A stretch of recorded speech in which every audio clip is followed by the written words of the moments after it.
Bonjour, je voudrais vous parler aujourd'hui du consensus national. La notion de consensus national, une notion, une pratique que nous avons besoin au Togo. Le consensus national est un processus. C'est un processus qui a des avantages. Et le Togo est arrivé à un point où nous avons besoin justement de bâtir un consensus national pour avancer.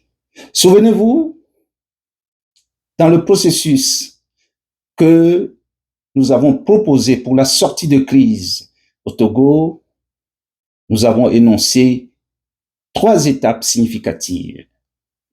La première, une amnistie générale.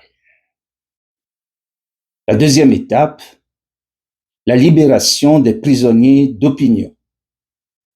La troisième étape, c'est les assises générales intégrales de la République, dénommées Agir.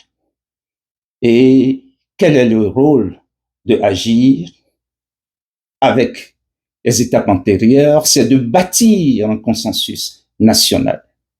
Donc, la notion, la pratique, le devoir du consensus national au Togo est même devenu impératif. Cela ne veut pas dire que nous voulons faire du Togo un pays où tout le monde pense la même chose.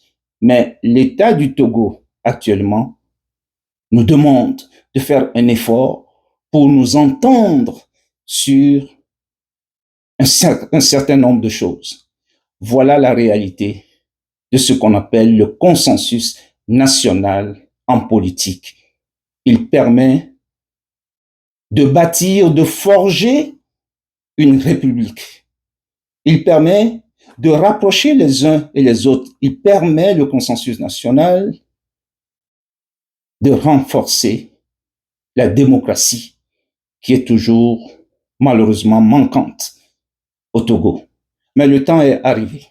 Le temps est bien arrivé pour que chacun, chacune fasse l'effort nécessaire. Nos amis du gouvernement, particulièrement, doivent se joindre à cet effort pour que, au lieu d'une situation qui soit un peu catastrophique, le Togo est assez catastrophé, assez déjà, pour que nous puissions nous éviter des détours malheureux.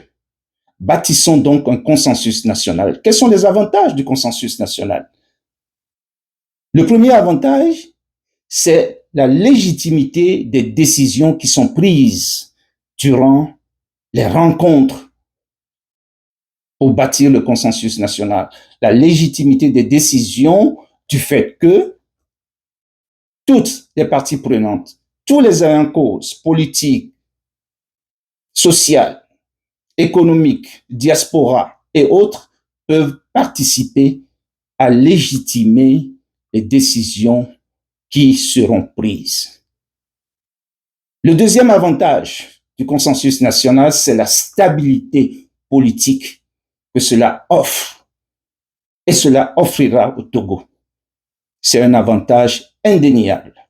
La situation dans laquelle nous sommes au Togo aujourd'hui, ce n'est pas l'idéal. Et ce n'est surtout pas la stabilité politique dont nous avons besoin pour bâtir le Togo. Le troisième avantage, qui est aussi très important, ce sont les réformes efficaces et consensuelles que permet l'avènement du consensus national. Et cela est très important. Des réformes au Togo, nous en avons besoin.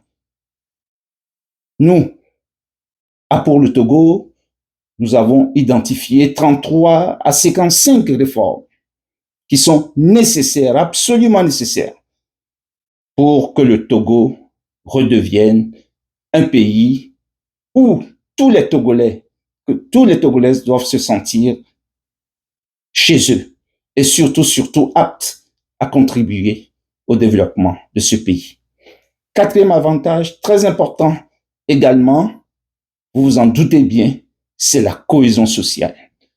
Le consensus national permet la cohésion sociale. Le Togo et les Togolais ont besoin d'une cohésion sociale, politique, nationale, se sentir à l'aise, à gauche et à droite, remettre les institutions sur pied et aller de l'avant. Le cinquième avantage sur lequel je vais insister est que le consensus national permet une certaine anticipation et une préparation à résoudre les conflits dans la société.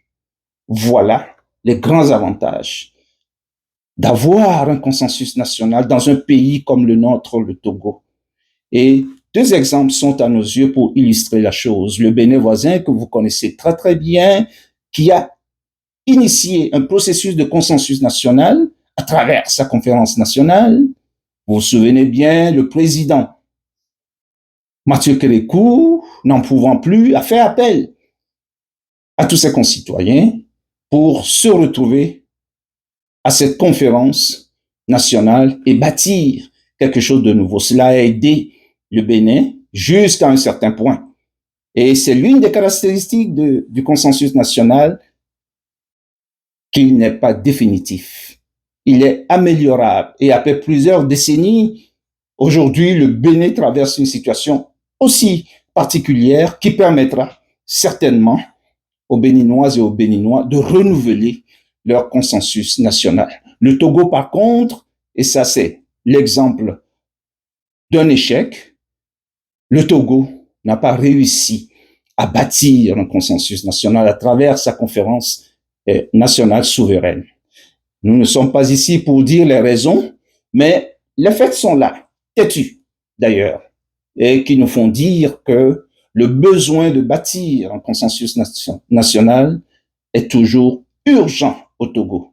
Donc voilà la situation et les caractéristiques, surtout les avantages du consensus national, qui est une pratique, une volonté pour que les uns et les autres se retrouvent, fassent des concessions et surtout donnent une grande légitimité aux décisions qu'ensemble, ces ayants cause, ces citoyens vont prendre.